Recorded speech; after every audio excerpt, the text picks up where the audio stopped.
Orúkọ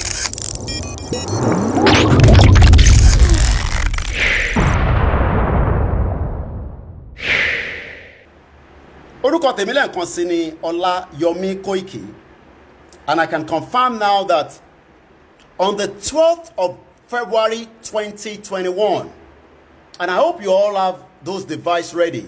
So if you go to company house, fún àǹfààní ẹ̀yin tí ẹ ti ní laptop àbí another machine, tẹ́lẹ̀ fi check it. I want us to go to company house, which is the UK version. A particular company was registered on behalf of Chief Sunday Igboho that he was not aware of. And that company was registered on the 12th of February this year, 2021. Nígbà tí information yẹn dé ọwọ́ wa, we tried to find out why would somebody wants to register a diaspora support group, registered limited company in UK, and the owner or the person involved is not aware. Ẹni tí wọ́n torí ẹ̀ register company ọ̀hún, òun kan fúnra rẹ̀ kò tẹ̀ wá aware. Ìyẹn lákọ̀ọ́kọ́. So fún ẹ̀yin tí ẹ bá ní device yẹn, tẹ́ bá ti débi tí ó sọ pé search for a registered company, mo fẹ́ yẹ kí a bá wa punch number yìí sí orí ẹ̀ 1319901. Ká wá click search. Tá bá wá click search yẹn, ó máa gbé orúkọ company tí wọ́n register, tí bàbá wa Chief Sunday Igboho ní kí n sọ fún gbogbo ọmọ káàárọ̀ oòjíire pé àwọn ò sọ fún yàn kankan, àwọn ò bẹ̀yàn kankan níṣẹ́ pé kó lọ register diaspora support group on his behalf lórí orúkọ wọn ní UK, nítorí pé ẹni tá bá bẹ̀ níṣẹ́ òun ló máa rán iṣẹ́ tó máa lọ jíṣẹ́ yẹn. But ẹni tí a bẹ̀ níṣẹ́ tó di pé wọ́n gbé orúkọ bàbá Chief Sunday Igboho tí wọ́n wá register gẹ́gẹ́ bí organization, gẹ́gẹ́ bí company nílùú òyìnbó tí ẹni tọ̀hún ò dẹ̀ mọ̀ nípa ẹ̀. Tẹ́ bá ti wá síbẹ̀, I hope you are all following the conversation. Fáǹfààní ẹ̀yin tí ẹ bá ní device mi, màá kọ́ sáré move fóònù yìí díẹ̀. And this is, ẹ má bínú ẹ̀yin tẹ́ ń wò wá lórí Koiki Media Oduduwa page, àfihàn yìí náà. Tẹ́ bá wá rí báyìí, ẹ rí pé company house ni a wà báyìí. Lórí company house yẹn, that is the name of the registration number tí wọ́n fún wọn. But ẹ wá rí pé maybe for the benefit of everybody, let me do it this way. It might not be convenient, so I might have to use one hand for now. Màá padà wá bẹ́yìn tí ẹ wà lórí Koiki Media. But if you are on Koiki Media, you can go and see the details that are posted on our timeline.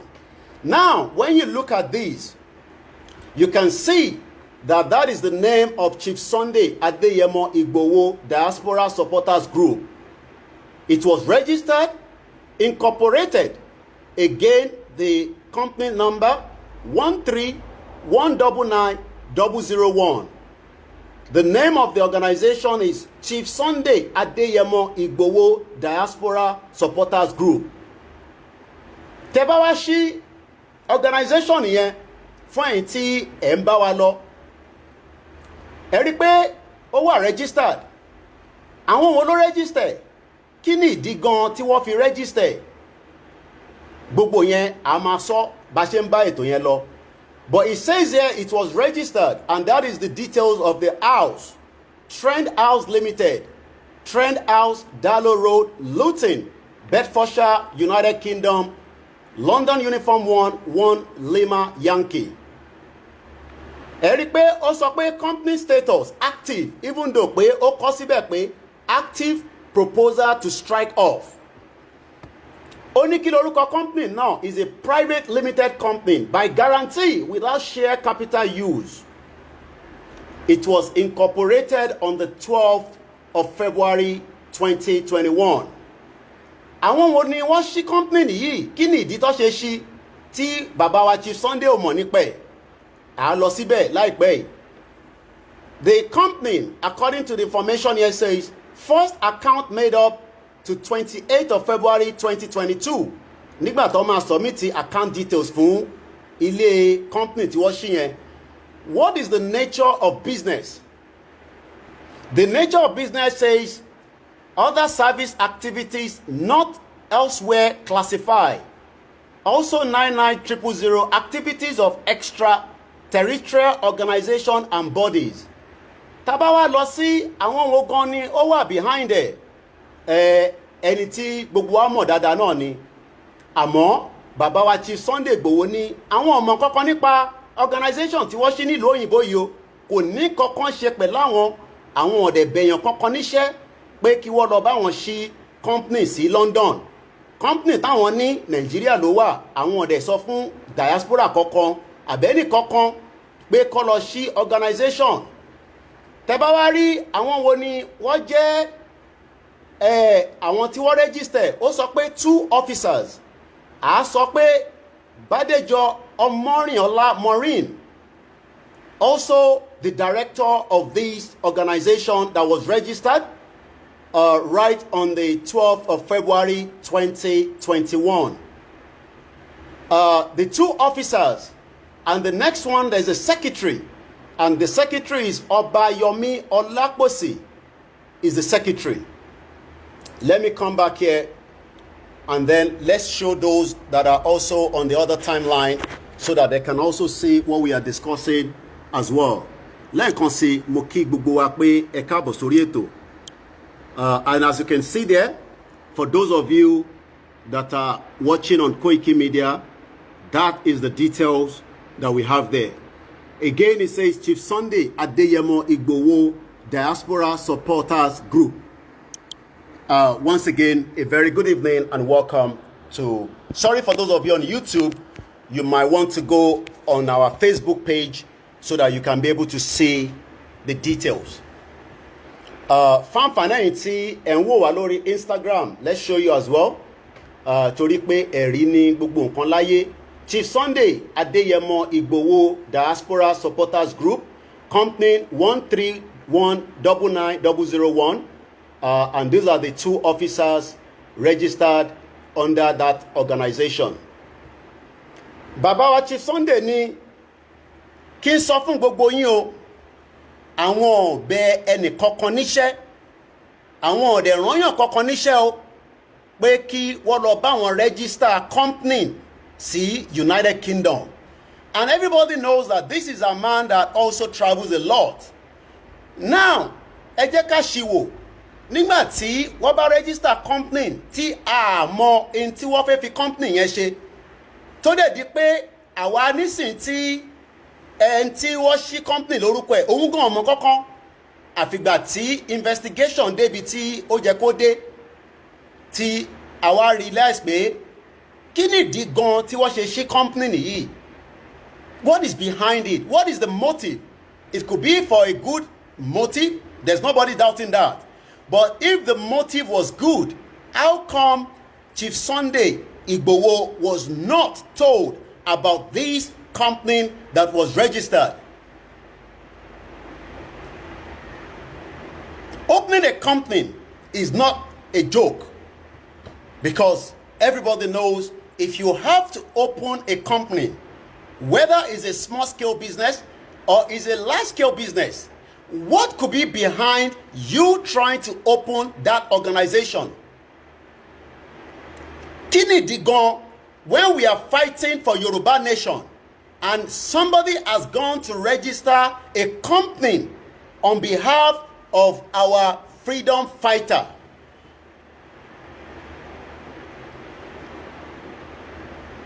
this is first a criminal offense.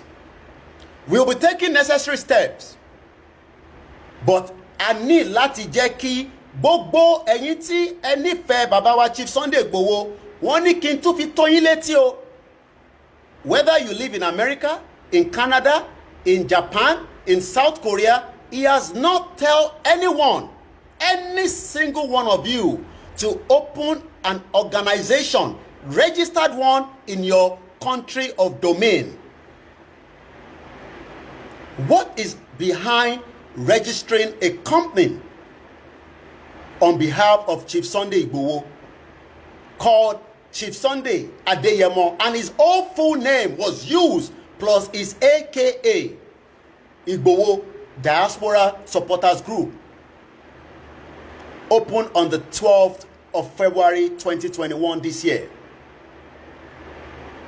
How many incidents of such is taking place that we are not aware of? I'm sure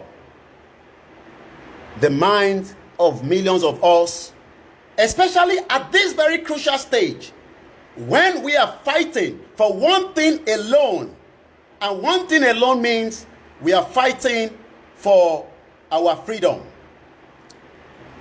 Once again, mo kí gbogbo wa lẹ́ẹ̀kan sí pé ẹ káàbọ̀ sí orí ètò tí a ti fi ń bára wa sọ̀rọ̀. Ẹ ní sùúrù bàbá wa, torí pé mo fẹ́ jẹ́ kí àwọn èèyàn náà gbọ́ ohùn yín kí wọ́n lè bá mọ̀ pé àbẹ́yìn lẹ rányàn níṣẹ́. Ẹ káalẹ́ o, àní gbàsíkò yín, ẹ bá wa dárúkọ yín. Ẹ káalẹ́ sá o.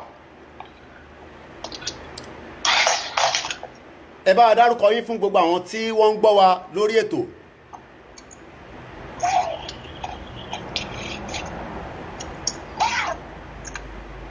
Hello. Hello, bàbá wa ṣé ń gbọ́ wa? Ẹ ṣe sùúrù, ẹ̀yin tẹ́ ń gbọ́ wa, there's a mix up with the speaker and the phone. Let's try him again. Lẹ́ẹ̀kan sí a kí gbogbo yín tí ẹ ti láǹfààní àti máa gbọ́ wa níbikíbi tí ẹ ti ń gbọ́ wa pé ẹ káàbọ̀ sórí ètò náà. Ẹ káalẹ́ bàbá wa. Okay, it hasn't get through yet. Lẹ́ẹ̀kan sí ẹ jẹ́ kí gbogbo wa mọ̀ pé nígbà tí a bá ń sọ pé a nífẹ̀ẹ́ bàbá wa lóòótọ́, but ìgbésẹ̀ tẹ́ bá fẹ́ gbé, ẹ jọ̀ọ́ ẹ jẹ́ kí wọ́n mọ ìgbésẹ̀ tẹ́ fẹ́ gbé, nítorí pé tẹ́ bá rò pé ẹ fẹ́ ṣe wọ́n ní oore, kí oore yẹn kó má lọ di ibi mọ́ wa lọ́wọ́, àti pé in tí a gbé dání ó ṣe kókó, ó ṣe pàtàkì gan. A dẹ̀ fẹ́ kí wọ́n da in tí a gbé dání kó sọ di nǹkan míì mọ́ wa lọ́wọ́. Lóòótọ́ bàbá wa ni ó ń lídi ìjàǹgbara self-determination fún gbogbo ọmọ káàárọ̀ òjíire látìgbà tí wọ́n ti bá wa dá sí ọ̀rọ̀ náà láti bí ọdún kan tí a ti ń bá bọ̀. Àmọ́ in tó wà ń bẹ̀ ni pé ẹni tó bá wá sọ pé òun tẹ̀ fẹ́ jẹ́ supporters club fún bàbá wa Chief Sunday Igboho, ǹjẹ́ kò yẹ kí bàbá wa gan mọ̀ pé a máa wá sí company lórúkọ yín o? Èmi ń bi wá ni o, bóyá èmi dẹ̀ ni kò yé dáadáa. Once again, a company was registered. Ẹ káalẹ́ bàbá wa. Hello, ẹ káalẹ́ o. I think it's still connecting. As you can imagine, the connection between one end to one end is as bad as whatever you can think of it. So a ní sùúrù, a máa bá ètò yẹn lọ. Lẹ́ẹ̀kan sí mo kí wa pé a káàbọ̀ sórí ètò. A kí yín lọ́kùnrin, a kí yín ní obìnrin, a kí yín níbikíbi tí ẹ ti láǹfààní àti máa gbọ́ wa. Àlàáfíà ni a máa bá yín nígbàkígbà tí a bá ń bá yín. Ilẹ̀ Yorùbá tá gbé dání, a ní rí in tó máa dá lágbónu o, nítorí pé nǹkan kékeré báyìí ni a lè lọ ṣe tó lè dá gbogbo ẹ̀ lágbónu. Nǹkan kékeré ni a lè ṣe tó lè lọ dá gbogbo ẹ̀ lágbónu. So tá a bá wá wà very careful, Ọlọ́run má jẹ́ kí a ní a fẹ́ lọ ṣèyàn lóore kó wá lọ di ibi, nítorí pé ìyẹn ló máa wá worst jù. Now when we have so many people that love Chief Sunday Igboho,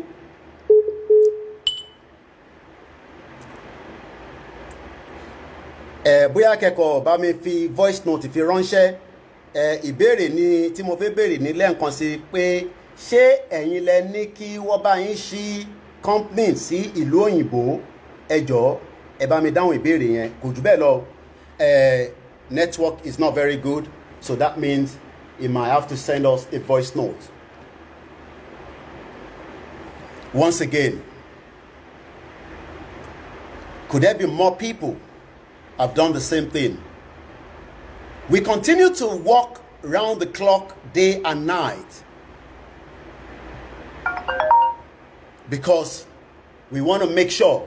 Okay, it seems let's take few calls for those that wants to also have their voice into the conversation. The network might not be very good, but we'll try as much as possible. Hello. Hello. Thank you so much for your good. Thank you so much for your good work. Amayomi. Loud and clear. Yeah. What has just happened now, as much as I know concerning what has just happened based on control here. But I think based on the information you've given out, I won't call not a set up to create a distraction. Now, what I'm trying to say is, want to call Chief Sunday Igboho, want to call Maureen. Now, Yoruba, if we trace it backward, we've had an issue in the past regarding one GoFundMe or no GoFundMe. So those who have created this account, this company, whatever, they are trying to create more problem for themselves, not for us. So that they are issue to our leg, our to face Sarawa.